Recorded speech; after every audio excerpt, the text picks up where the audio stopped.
My mother-in-law loved to parade my rags in front of the family, but she didn't know her son had just spent our future on her luxury boots. That night, I decided to spend a little on myself, too. The silence in my husband Mark's car was so thick you could have sliced it with a knife. My hands were clenched in my lap, my knuckles white.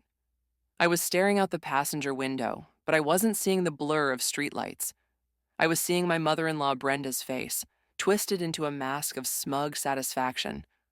I could still hear her voice, dripping with false pity, echoing in my ears. Let the daughter-in-law wear rags. It had been Brenda's 60th birthday dinner, held at her immaculately decorated, sterile-looking home. A home where every cushion was perfectly plumped and every surface gleamed, as if to silently judge the chaos of anyone else's life. For weeks, Mark had been stressing about what to get her. "It has to be perfect, Clara," he had said, scrolling endlessly through luxury brand websites. "You know how Mom is." Oh, I knew. I knew all too well. We'd been married for 3 years, and for 3 years, I had been Brenda's pet project, a fixer-upper. She'd offer backhanded compliments about my cooking. "It's so rustic." My career, a graphic designer, how fun. Is that like a real job? And her personal favorite, my wardrobe. Mark and I had a plan, a 5-year plan. We were aggressively saving for a down payment on a house. We both worked hard, we cut coupons, we skipped lavish vacations, and we had a strict budget. That meant my clothing budget was practically non-existent. I wasn't literally in rags, of course, but my outfits were from clearance racks, thrift stores, or were simply years old. I was proud of our discipline. It was for us, for our future. Tonight, I had worn a simple navy blue dress. It was a classic cut, something I'd had since before I met Mark. It was clean, it was ironed, and it fit me well. But in Brenda's world of designer labels and ostentatious jewelry, I might as well have been wearing a potato sack. The evening started with its usual passive-aggressive jabs. When I offered to help in the kitchen, Brenda waved a dismissive hand, her diamond rings catching the light. "Oh no, dear, you just sit and relax. I wouldn't want you to chip a nail. Oh, wait." She'd glanced pointedly at my unmanicured hands. The main event came after dinner, during the gift-opening ceremony. Mark presented her with a beautiful, expensive-looking cashmere shawl. She'd gushed appropriately, draping it over her shoulders and preening for the rest of the family. Then her eyes, sharp as a hawk's, landed on me. "Clara, that dress is certainly getting a lot of use, isn't it?" she said, her voice loud enough for everyone to hear. A nervous silence fell over the table. My father-in-law busied himself with his wine glass. Mark's sister looked down at her plate. I felt a hot flush creep up my neck. I tried to smile to play it off. "We're being frugal, Brenda. For the house, remember?" Brenda let out a short, sharp laugh. It was a sound like breaking glass. "The house, of course. But darling, appearances matter. It reflects on the whole family. It reflects on Mark." She leaned forward, her voice dropping to a conspiratorial, venomous whisper that carried across the table anyway. "You have to look the part to get ahead in life. But I suppose," she said, sighing dramatically as she leaned back, "if you can't afford nice things, you just can't afford them." She paused, looking around the table, ensuring she had her audience. Then she delivered the final blow, waving a hand in my direction as if dismissing a servant. "It's fine. Let the daughter-in-law wear rags. My son knows how to take care of the important people in his family." I looked at Mark, my eyes pleading with him. "Say something. Defend me. Defend us." He just shifted uncomfortably in his seat, a pained look on his face. "Mom, come on," he mumbled, his voice so low it was barely audible. It was nothing. A puff of air against a hurricane of insult. I felt something inside me crack. The humiliation was a physical weight, pressing down on my chest, making it hard to breathe. We left shortly after that. Now in the car, Mark finally broke the silence. "Look, I'm sorry about my mom. You know how she gets. She doesn't mean it." "Doesn't she, Mark?" I asked, my voice dangerously quiet. It felt pretty intentional to me. "She's just from a different generation. She equates nice things with success. It's not personal. She called my clothes rags and insinuated I was an embarrassment to you. How is that not personal?" He sighed, running a hand through his hair. "We'll talk about it tomorrow, okay? I'm tired. Let's just get home." He didn't get it. He didn't want to get it. Back home, I couldn't sleep. The words just kept replaying in my head. Let her wear rags. Let her wear rags. I felt small and worthless. I grabbed my phone, mindlessly scrolling through social media to numb the feeling. And that's when I saw it. It was a new post from Brenda from less than an hour ago. It was a picture, not of her face, but of her feet, propped up on a velvet ottoman. On her feet was a pair of stunning, knee-high leather boots. They were a deep, rich brown, with a gleaming gold buckle on the side. They screamed expensive. They screamed luxury. They screamed everything I wasn't. But it was the caption that made the air leave my lungs. It was the caption that made the blood in my veins turn to ice. A queen deserves a throne for her feet. My amazing son Mark knows how to treat his mother. A little secret birthday surprise he gave me last week. He knows true style when he sees it. Thank you, my wonderful boy. Spoiled, our best son, our luxury. My fingers trembled as I opened a new browser tab. I typed in the designer name I could just make out on the buckle. The boots appeared instantly. I clicked the link, my heart pounding a sick, heavy rhythm against my ribs. And then I saw the price. My vision blurred. My breath hitched in my throat. I looked at the number, then looked at it again, refusing to believe it. $900. And as I stared at the screen, I felt the full weight of his betrayal crash down on me. He hadn't just let his mother insult me. He had paid for her ammunition. The phone felt like a block of ice in my hand. $900. The number pulsed behind my eyes, a searing neon sign of betrayal. It wasn't just money. It was dinners at home instead of nights out. It was me mending the lining of my favorite bag instead of replacing it. It was the vacation to see my parents that we'd postponed, telling them we were so close to our goal.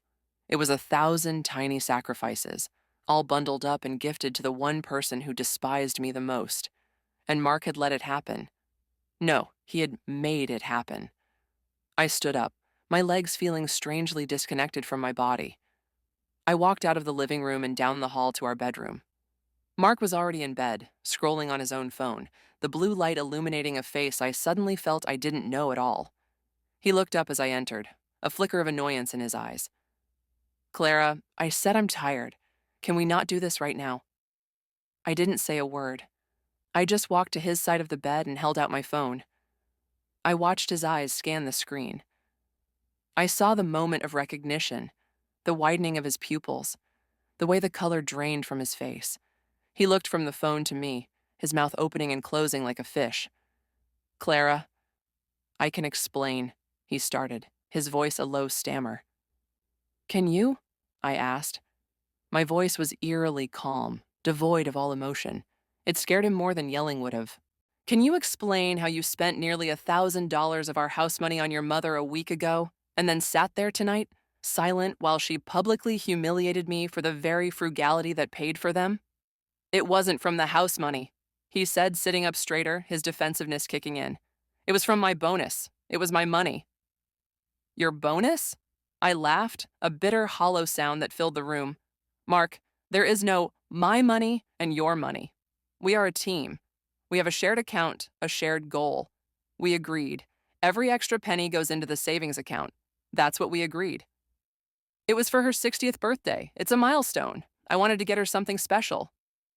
Something special, I repeated, the words tasting like poison. I see. And what about me, Mark? What about my winter coat? The one with the zipper that's been broken since January?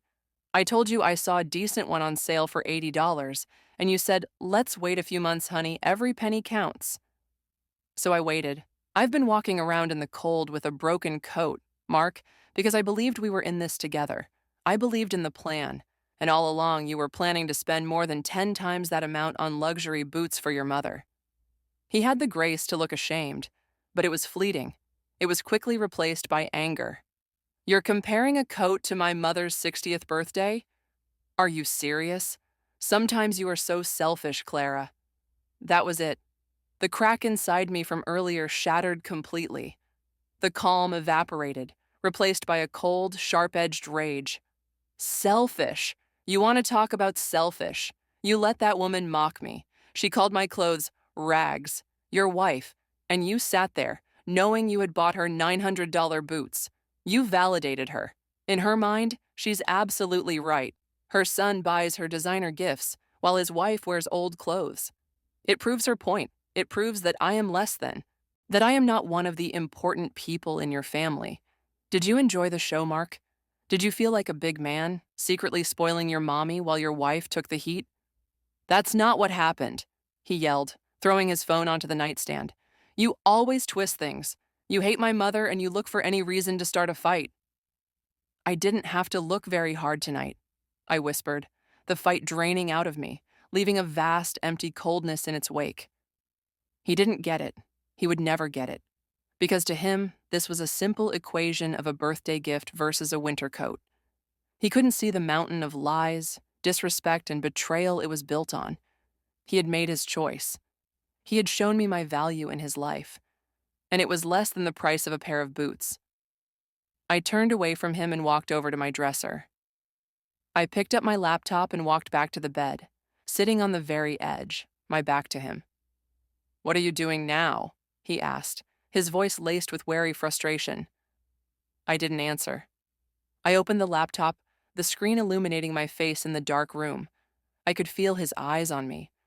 I typed in the password for our online banking. I clicked on our joint savings account. The number glowed on the screen.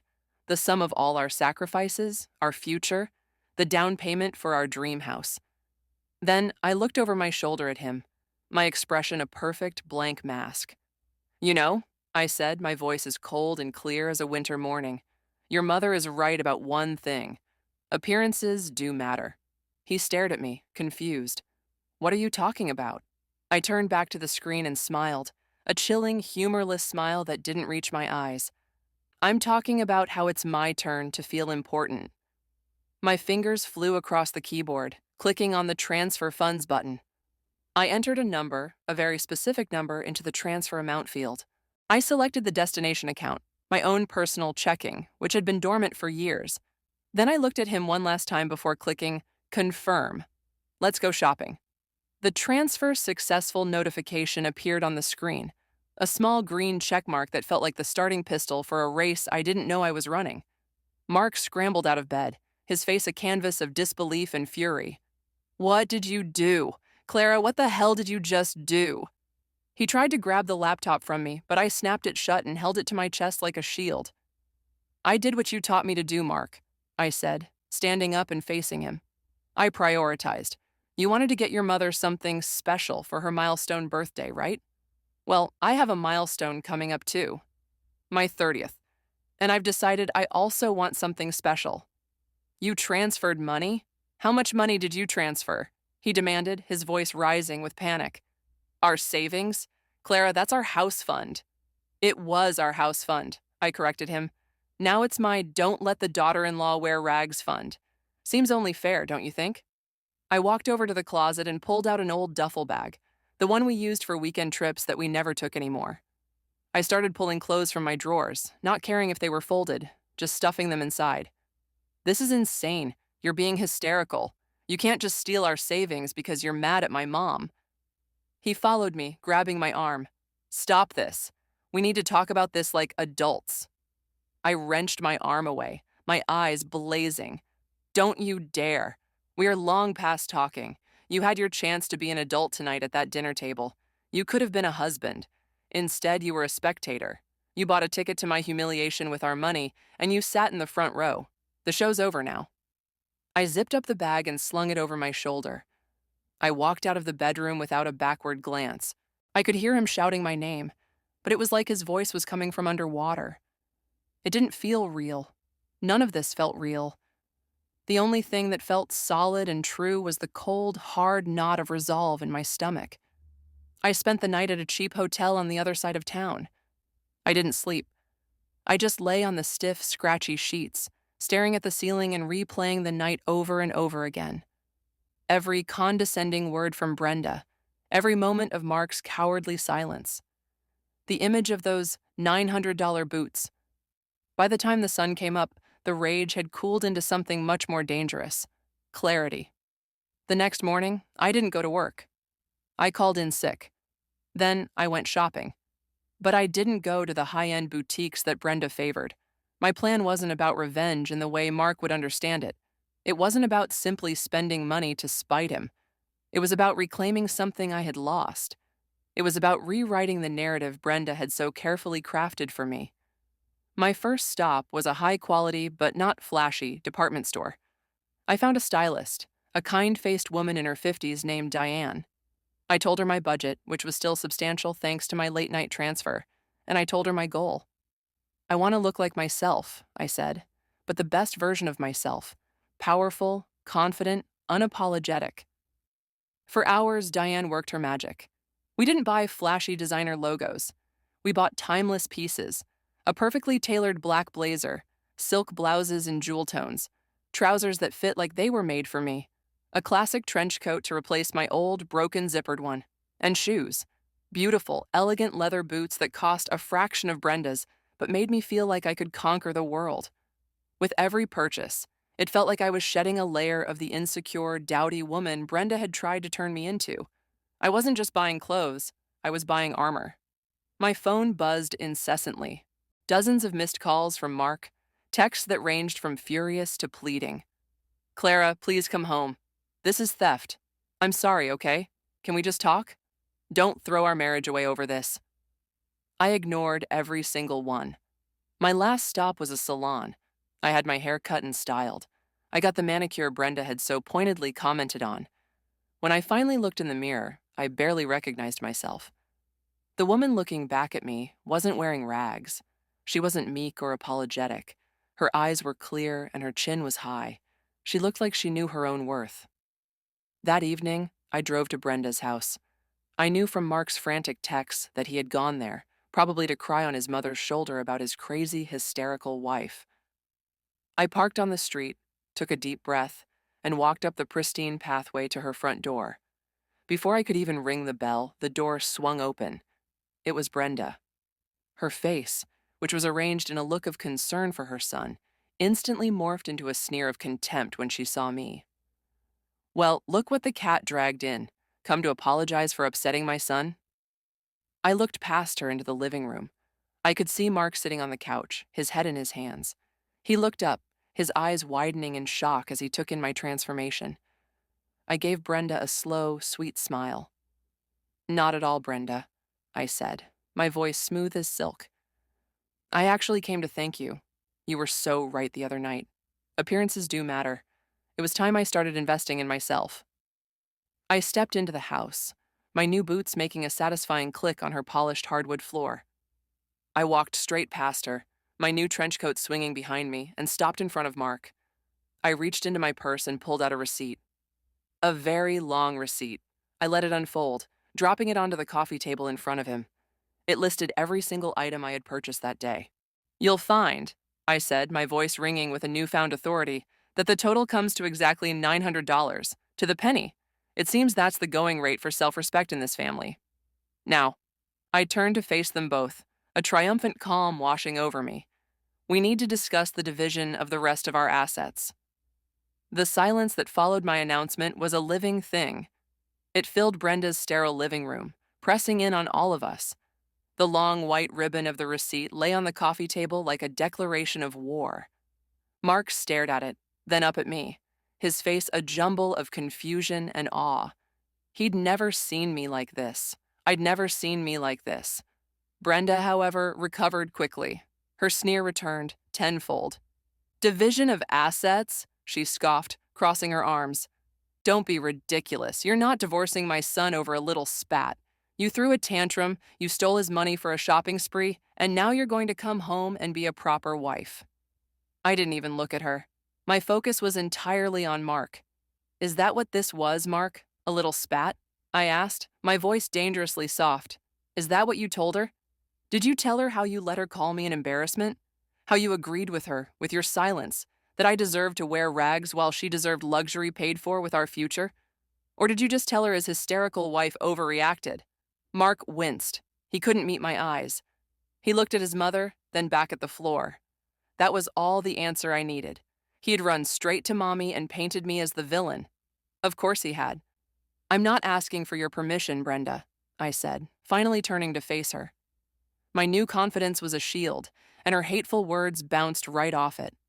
I'm informing my husband of our next steps, and what I do with my half of our savings is my business. Just like what Mark does with his half is his. I gave a pointed look at her expensive boots, which she was wearing, of course. He's already shown us what his priorities are. This is absurd, Brenda shrieked. Mark, are you going to let her speak to me this way in my own home? Mark finally stood up. He looked from his mother's furious face to my calm, resolute one. I could see the conflict warring in his eyes. For 3 years, he had lived in the middle, trying to appease both of us and succeeding at pleasing neither. But the middle ground had just vanished. Mom, he said, his voice shaky but firm. Stop. Just, for 1 minute, stop talking. Brenda's mouth dropped open. I think it was the first time in his entire life he had ever told her to be quiet. He turned to me, his eyes full of a regret so profound it almost made me feel a flicker of pity. Almost. Clara, I'm so sorry. You were right. Everything you said last night, you were right. I was a coward. I sat there and I let her hurt you, because I didn't want to deal with her reaction. I prioritized her feelings over yours, over our marriage. And seeing you standing here now, I realize what a colossal fool I've been. He took a hesitant step toward me. Last night, after you left, I couldn't sleep. I kept thinking about that broken zipper on your coat. Something so small. I could have fixed that. I could have bought you a new one. But I was so focused on the big goal, the house, that I stopped seeing you, the person I was supposed to be building it with. The boots. They were a mistake. A huge, stupid, selfish mistake. I was trying to buy her approval, I guess. The same way I always have. Brenda let out a wounded gasp. Mark. He ignored her. Please, Clara, he said, his voice breaking. Don't do this. Don't throw us away. The money, I don't care about the money. Keep it. Spend it all. It's nothing compared to you. We can fix this. I can fix this. I'll go to counseling. We'll go to counseling. I will do whatever it takes. I will spend the rest of my life making it up to you and proving that you are the most important person to me. His words were everything I had wanted to hear for years, but hearing them now, in this house, with this new armor on, they felt different. They were a start, but they weren't a solution. The wound was too deep to be healed with a single apology. I looked at him, really looked at him. I saw the desperate, scared man underneath, and I made a decision. No, Mark, I said, and watched the hope drain from his face. We are not going to just fix this, because this isn't just about the boots or the money or the fight. This is a pattern, and I'm done living in it. I took a deep breath. I'm not filing for divorce today, but I'm not coming home either. I've already put a deposit down on my own apartment. His face crumpled. Brenda looked triumphant for a split second until I continued. I'm going to live on my own. You're going to go to counseling, on your own. You need to figure out how to be a husband without being a son first. You need to learn how to set boundaries with your mother, not for me, but for yourself. And I need to learn how to be a woman who knows her own value, without needing anyone else's approval. I looked at Brenda, whose face was now a mask of pure fury. And you, Brenda, you are going to learn that your son is a married man. His loyalty is to his wife and the family they are building. You don't get a vote anymore. I turned back to Mark. If, and only if, you can do the work and show me that you've truly changed, then maybe we can talk about rebuilding. But we're not rebuilding the old house, Mark. We're starting from scratch, on a new foundation. I left then. I walked out of that house with my head held high, leaving the wreckage of their dysfunctional relationship for them to sort out. It was the hardest and most liberating thing I had ever done. The next few months were a blur of therapy for him and self-discovery for me. He kept his word. He went to counseling. He started standing up to Brenda, who, after a few epic tantrums, slowly began to realize she'd lost her grip. He didn't just apologize with words. He apologized with actions, respecting my space while consistently showing me he was committed to changing. And me? I found a strength I never knew I had. I wasn't the daughter-in-law in rags anymore. I was Clara, a woman who bought her own damn boots. And 6 months later, when Mark came to my apartment door, not with excuses, but with a real plan for our future, a future built on respect, not just savings, I finally opened the door and let him in. We were starting over on a foundation of our own making.